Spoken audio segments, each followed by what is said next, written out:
Hello, everyone, and welcome to our podcast, Empowering Education.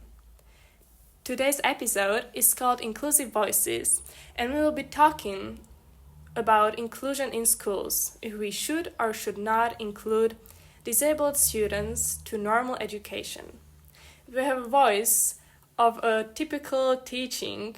Here is our teacher who is teaching for more than 15 years and will share her experience with us. Hello. Hello. You can present yourself to us. Oh, of course. My name is Begüm. I am a teacher from Turkey. I've been working with children for more than 15 years and I have disabled students in my classrooms each year. Thank you. And then we have two students. Can you present us? Yeah, my name is Behbud. I am from Azerbaijan and I'm a student there. Hi, my name is Antonia. I'm from Romania and I'm also a student. Thank you. So I think we can start. And our first question is, what are the common challenges that disabled students face in traditional educational settings? They cannot keep up with the general syllabuses, so they feel excluded in the classrooms and they are bullied by their friends for being different. What would you say is the main cause of the inability to follow the syllabuses?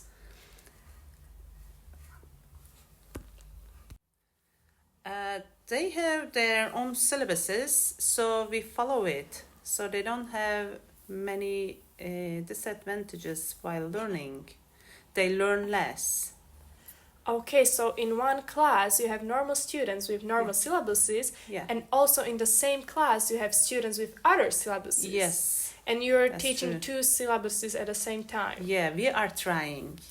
Okay, Yeah. thank you. Can you also say us something about syllabuses? No. Okay. And what can you tell me about the most common challenges they come up? Can you categorize them somewhat? Yeah, of course, we can categorize them. For example, physical accessibility, limited curriculum access, lack of assistive technology, social isolation, of course, limited teacher and parent training, and some communication barriers. And all of these kids with these disabilities or these common challenges has their own syllabuses. Yeah, of course. Okay, thank you. And so, now we're going to the main question. Do you agree to include the disabled students into normal classrooms? Because, as you mentioned, you think it's hard. Yeah, it's really hard for a classroom with 40 students. In my opinion, I don't agree because they feel isolated when they are excluded by their friends. So inclusion theory fails here. So you're more for the classroom will be only for the disabled kids. Yeah, they feel more comfortable. That's your theory. Yeah.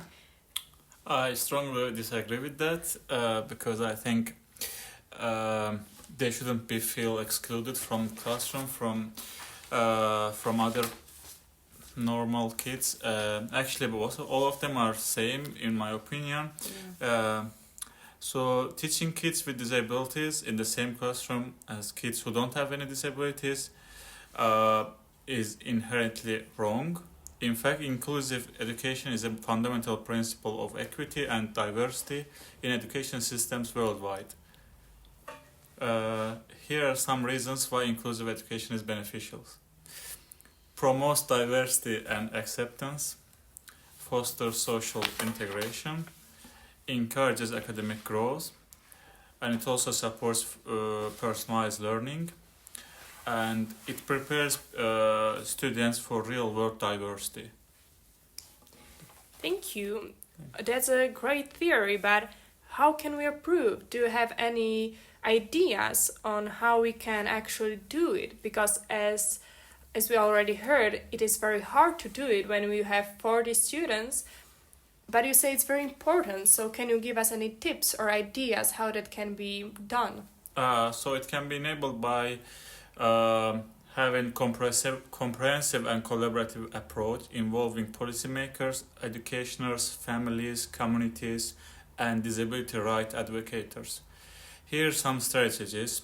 We have some strategies to enhance inclusive education in such settings. First is policy reforms and implementations. And teachers also should be trained, and we should also have professional development for them. And we also have to have resource allocations, allocate sufficient resources, including funding, personnel, assistive technologies, and accessible learning materials to support the diverse needs of students with disabilities inclusive classrooms.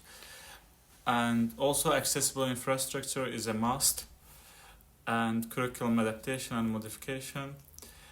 And Okay, you're saying, for example, curriculum adaptation, but as we heard from a good teacher, the curriculums are adapted. It is just hard to teach students that are have two different curriculums. Antonia, with you, we talked before about empathy. Could you tell us your opinion how to other students can include the unincluded students into the classroom? Yes, I think the world needs as much possible empathy right now, because we cannot understand a person with disability without putting ourselves in his shoes, you know. From my point of view, empathy is one of the most important quality nowadays, and we must develop it as possible, as best as possible you can. I believe that if a person have one more empathy, they will know how to approach a person with disability without having too much difficulty. You know, it's really important to have empathy.